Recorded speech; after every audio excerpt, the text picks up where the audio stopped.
அஸ்ஸலாமு அலைக்கும் வரஹமத்துல்லாஹி வபரகாத்துஹு. இன்றைக்கி நம்ம எதை பற்றி பார்க்க போகிறோன்னா, முகமது நபி ஸல்லல்லாஹு அலைஹி வஸல்லம் அவர்கள் தாயிஃப் நகரத்தில் காட்டிய பொறுமையும் கருணையும் பற்றி தான்.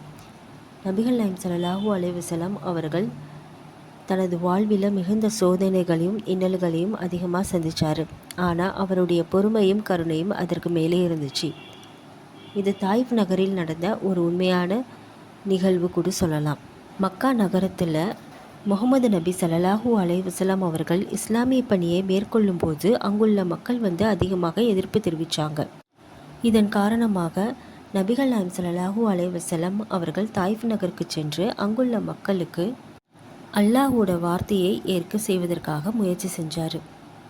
தாயிஃப் நகரத்தில் நபிகள் நாயகம் ஸல்லல்லாஹு அலைஹி வஸல்லம் அவர்கள் பெருந்தன்மையுடன் மக்களிடம் இஸ்லாமிய அழைப்பை பரப்ப முயற்சி செஞ்சாங்க. ஆனால் அங்குள்ள தலைவர்களும் பொதுமக்களும் அவருடைய அழைப்பை நிராகரிச்சுட்டு அவமதிக்கவும் செய்ய தொடங்கினாங்க. அந்த நகரத்தின் மக்கள், குறிப்பாக தலைவர்கள், குழந்தைகளையும் அடிமைகளையும் தூண்டி நபிகள் நாயகம் ஸல்லல்லாஹு அலைஹி வஸல்லம் அவர்களுக்கு பின் செலுத்தி அவரை கல்லால் அடிக்க செய்தார்கள்.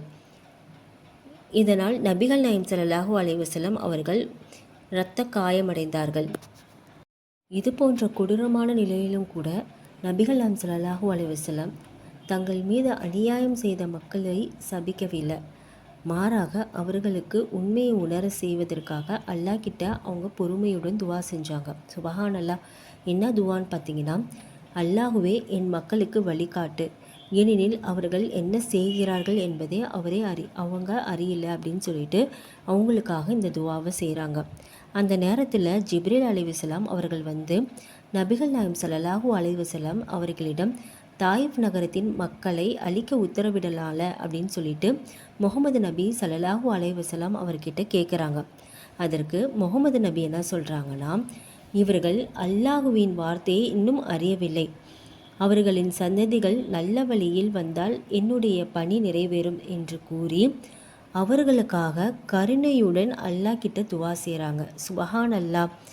இந்த நிகழ்வில் நம்ம முக்கியமான விஷயங்களை கற்றுக்கணும். என்னன்னு பார்த்தீங்கன்னா, எந்த ஒரு எதிர்ப்பும் மற்றும் சோதனைகளும் மத்தியில் நம்ம எப்போதும் நம்பிக்கையுடன் இருக்க வேண்டும். அநியாயம் செய்வர்களை கூட நல்ல வழியில் வர வேண்டும் என்பது இஸ்லாமிய வாழ்க்கையில் அடிப்படையான ஒரு பண்பாகும். ஒருவரின் அன்றைய செயல்கள் மட்டும் அவர்களின் வாழ்வில் முடிவாகாது. நல்ல மாற்றம் எப்பொழுது கூட நடக்கலாம்.